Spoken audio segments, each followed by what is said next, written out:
1 Samuel, capítulo 17, do versículo 33 em diante. Respondeu Saul: você não tem condição de lutar contra esse filisteu. Você é apenas um rapaz, e ele é um guerreiro desde a mocidade. Davi, entretanto, disse a Saul: teu servo toma conta das ovelhas de seu pai. Quando aparece um leão ou um urso e leva uma ovelha do rebanho, eu vou atrás dele, dou-lhe golpes e livro a ovelha de sua boca. Quando se vira contra mim, eu o pego pela juba e dou-lhe golpes até matá-lo. Teu servo pôde matar um leão e um urso. Esse filisteu incircunciso será como um deles, pois desafiou os exércitos do Deus vivo. O Senhor que me livrou das garras do leão e das garras do urso, me livrará das mãos desse filisteu. Vamos ler junto agora o 41 e 42. Enquanto isso, o filisteu, com seu escudeiro à frente, vinha se aproximando de Davi. Olhou para Davi com desprezo, viu que era só um rapaz ruivo e de boa aparência, e fez pouco caso dele. O 45. Davi, porém, disse ao filisteu: você vem contra mim com espada, com lança e com dardos, mas eu vou contra você em nome do Senhor dos exércitos, o Deus dos exércitos de Israel, a quem você desafiou. Hoje mesmo o Senhor o entregará nas minhas mãos. Eu o matarei e cortarei a sua cabeça. Hoje mesmo darei aos cadáveres dos exércitos filisteus as aves dos céus e os animais selvagens, e toda a terra saberá que há Deus em Israel. Todos os que estão aqui saberão que não é por espada ou por lança que o Senhor concede vitória, pois a batalha é do Senhor, e Ele entregará todos vocês em nossas mãos. A batalha é do Senhor. A batalha é do Senhor. Louvado seja o nome do Senhor. Em algumas traduções, enquanto eu estudava sobre esse texto, eu gosto sempre de comparar, e em algumas traduções também diz: nem sequer você é um soldado. Quando Saul está conversando com Davi, ele olha para ele e diz assim: nem sequer você é um soldado. Ou seja, ele estava olhando para a condição de Davi. Você não é um soldado, você não tem como enfrentar esse gigante. Você não tem nem habilidade de guerra. Você não é acostumado com isso. Enquanto ele é um guerreiro. Mas o Senhor já havia dado experiências a Davi. O Senhor já tinha dado experiências a ele com o leão, com o urso. E veja que Davi fala sobre isso. E Davi vai dizer que o Senhor que o livrou das garras do leão e do urso seria o mesmo que livraria ele das mãos desse filisteu. E o que vai me chamar mais atenção nesses textos não é apenas a vitória, como a gente já é acostumado a ouvir pregar sobre, a ler, a escutar falar sobre isso. Não é apenas a história da vitória em si, de Davi derrubar o gigante, mas é do coração de Davi. Porque Davi, ele tinha convicção. Ele tinha convicção do Deus a qual ele servia. Davi, ele não temeu diante do gigante por causa do gigante. Ele inclusive ficou insatisfeito com a afronta que foi feita, porque ele desafiou o Deus de Israel. Ele não estava desafiando apenas o exército, mas ele estava desafiando o próprio Deus. E Davi não fica satisfeito com isso. E para a gente ter isso no nosso coração, a gente precisa conhecer o nosso Deus. Para a gente ter essa confiança, descansar nessa soberania, a gente precisa conhecer o nosso Deus. Somente quando a gente conhece o nosso Deus é que a gente pode bater no peito e dizer, porque a gente sabe de quem a gente está falando. Davi, ele não estava indo na força dele. Ele não estava indo se confiando no que ele poderia fazer. Não, ele não estava se confiando porque ele era um soldado, porque ele tinha habilidade, porque ele era um homem grande, porque na verdade ele não era nada disso. Ele era o contrário de tudo isso. Mas ele não estava se confiando na sua força. Ele estava confiando no Senhor dos Exércitos. Ele estava confiando em Deus. E quando a gente vai ler, irmãos, alguns dos salmos escritos por Davi, alguns dos salmos que são atribuídos a Davi, a gente entende um pouquinho desse olhar de confiança, desse coração que ele tem. Se você quiser abrir junto comigo, você pode abrir na sua Bíblia no livro de Salmos, por exemplo. Salmos 9, por exemplo.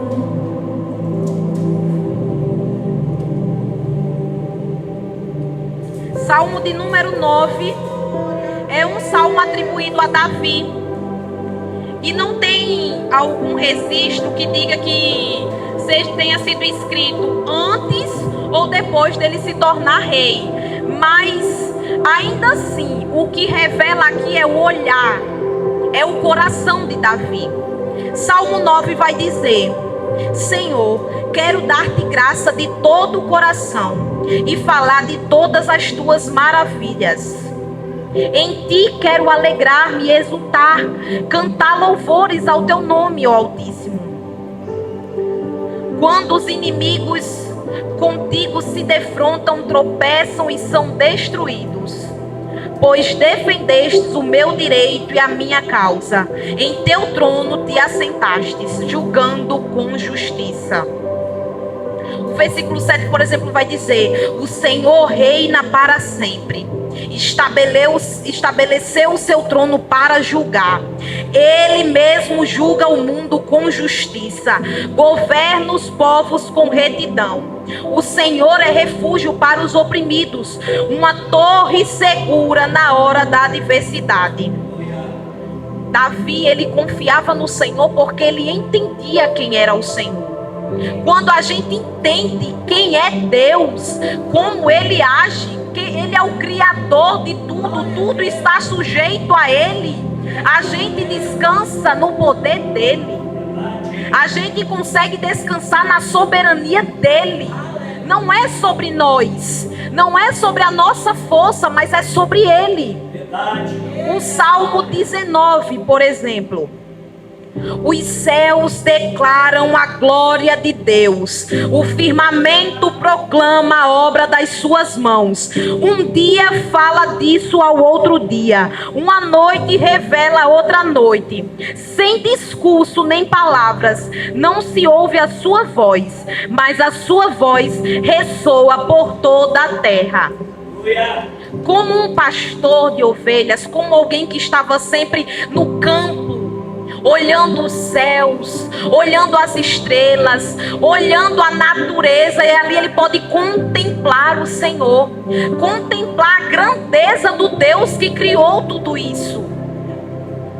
Nos céus ele armou uma tenda para o sol, que é como um noivo que sai do seu aposento e se lança em sua carreira com a alegria de um herói.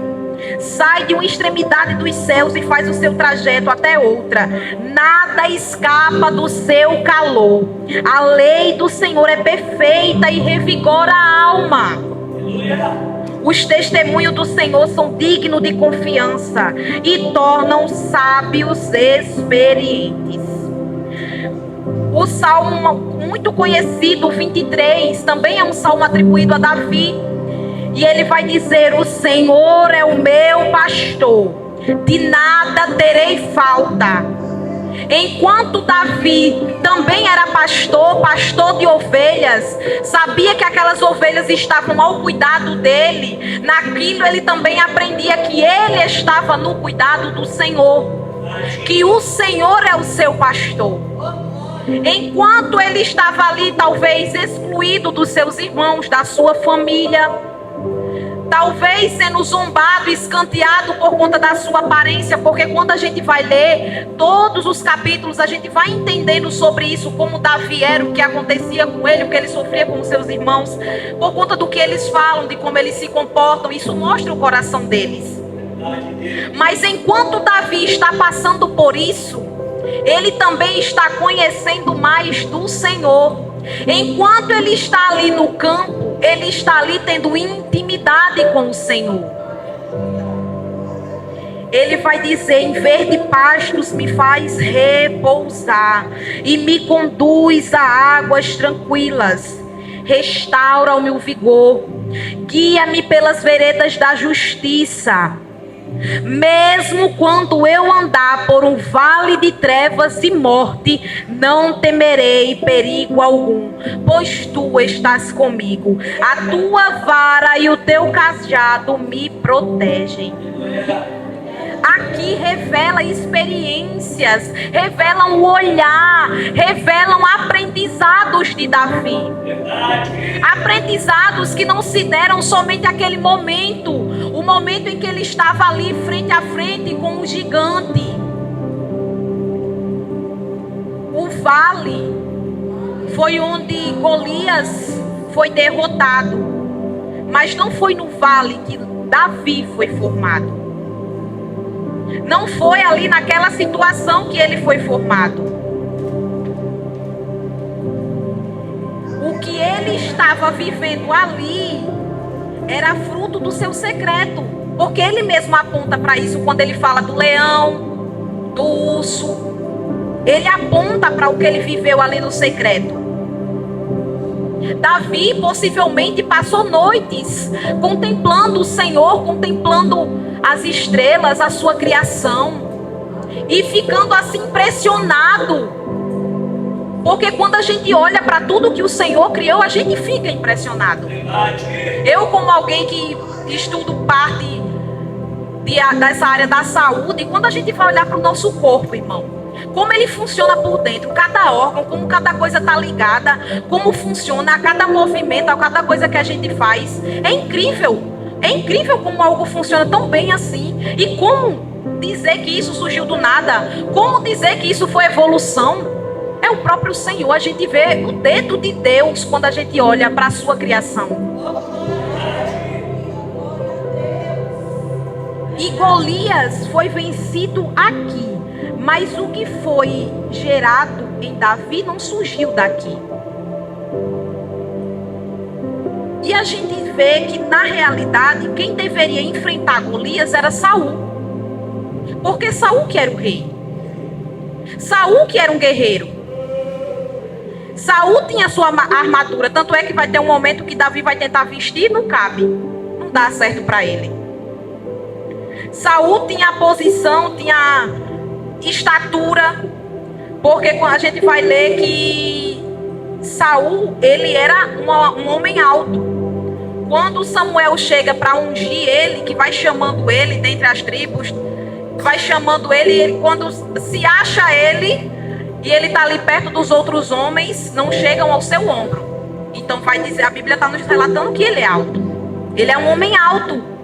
Então, pelas estatísticas, tudo apontava para Saul derrotando Golias. Era ele, era o papel que era para ele. Mas aí foi Davi quem fez isso. Davi, ele era improvável, ele era pequeno, o último da sua casa, porque quando Samuel chega para ungir ele e manda Jessé chamar todos os seus filhos, ele nem é chamado de primeiro momento. Ele está lá no pasto cuidando das ovelhas, está lá no campo. E aí Samuel, quando vê os irmãos dele, homens grandes, com aparências de guerreiro, pensa: eita, esse é o homem que escolheu o Senhor para o próximo rei. Esse é o homem que o Senhor vai ungir a rei. E o Senhor repreende Samuel e diz: não, porque eu não vejo como o homem vê, eu não olho a aparência, mas eu olho o coração. E às vezes, irmão, a gente pode olhar para a gente e sentir medo, porque a gente vai olhar para a nossa história, para a nossa capacidade, para o nosso tamanho, para onde foi que a gente saiu, da família que a gente veio. E aí quando a gente olha, a gente, não é possível. Porque a gente está olhando para a gente, para a nossa capacidade. Davi era improvável. Mas o que fez ele diferente de Saul foi o seu coração. O que fez ele diferente de Saul foi a sua intimidade no secreto com o Senhor. O que fez ele diferente de Saul foi como ele estava gastando a sua vida e a sua energia antes mesmo de uma coroa, antes mesmo de um cargo, de um título. O que vai dizer quem é você é a sua vida no secreto com o Senhor. Não é a sua altura, não é a sua capacidade, não é porque você é forte, porque você fala bonito. Não. Porque quem capacita é o Senhor. Aqui Davi não foi na força dele, ele foi na do Senhor. A intimidade com Deus é o que fez a diferença. Saul, ele até entendia de guerra. Ele até conhecia de guerra, ele até era acostumado com guerra. Mas Davi conhecia Deus. E o que sustentou ele diante desse gigante não foi a confiança no seu braço, não foi a confiança na sua força, mas até as experiências que ele passou, ele atribui a Deus. Até os livramentos que ele teve quando se tratou do leão e do urso, ele atribui a Deus. Ele sabia que não era porque ele era bom, mas era porque o Senhor estava com ele. E quando a gente para olhar para a gente fica de fato inseguro. Quando a gente olha para a nossa força, a gente fica inseguro. Quando a gente olha para a gente mesmo, a gente fica com medo. Mas a gente tem que entender que a gente não vai pela nossa força. A gente vai pela força do Senhor. A gente não vai pela nossa capacidade, mas a gente vai no Senhor, na soberania dEle, na grandeza dEle, na força dEle. A gente vai crendo no Senhor dos exércitos. Ainda que eu e você seja pequeno em estatura, seja pouco, limitado em conhecimento, quando se vê diante de um problema, quando se vê diante de um gigante, quando se vê diante de algo que a gente não pode resolver, não está dentro das nossas condições resolver, a gente tem que ter a fé e o coração de Davi. A gente tem que ter o comportamento de Davi. Principalmente se a situação for alinhada com algo que glorifica o nome do Senhor. Não é que o Senhor vai nos dar vitória e êxito em tudo, não é isso. Mas aqui estava se tratando do nome do Senhor. Quando o filisteu foi querer atacar o povo, verbalmente ele ficou soltando insultos e desafiou o próprio Deus. Foi isso que revoltou Davi. Ele não estava afrontando Davi, ele estava afrontando Deus. E no meio de tudo isso, o nome do Senhor foi glorificado através da vida de Davi. Mas foi o nome do Senhor que foi glorificado. Qual a chance, irmão, da gente conseguir vencer uma guerra dessa com uma pedrinha como Davi? É o Senhor, não é a pedra. Não é a habilidade dele, é o Senhor. E eu não sei como é que se encontra a sua vida atualmente. Eu não sei como é que você se encontra. Qual o gigante que você está enfrentando, qual a dificuldade que você está enfrentando. Mas que você vá no nome do Senhor, crendo que não é pela sua força, que não é pelas suas condições, que não é pela sua estatura, pela sua beleza, pela sua boa fala, não, mas é pelo Senhor. É o Senhor que nos capacita. E tudo aquilo que você já viveu te capacita para esse momento que você está vivendo hoje. Pare e reflita. O que você já passou, que você já enfrentou com o Senhor, te capacita para as guerras de agora. As guerras que você já venceu anteriormente com o Senhor te capacita para essa guerra de agora. Davi, ele entendeu isso. O que você vive te prepara, te capacita. E creia, a batalha é do Senhor. Davi, ele não lutou pela sua força. Davi não foi na sua força, mas na do Senhor. Ele foi crendo que o nome do Senhor ia ser glorificado naquela situação.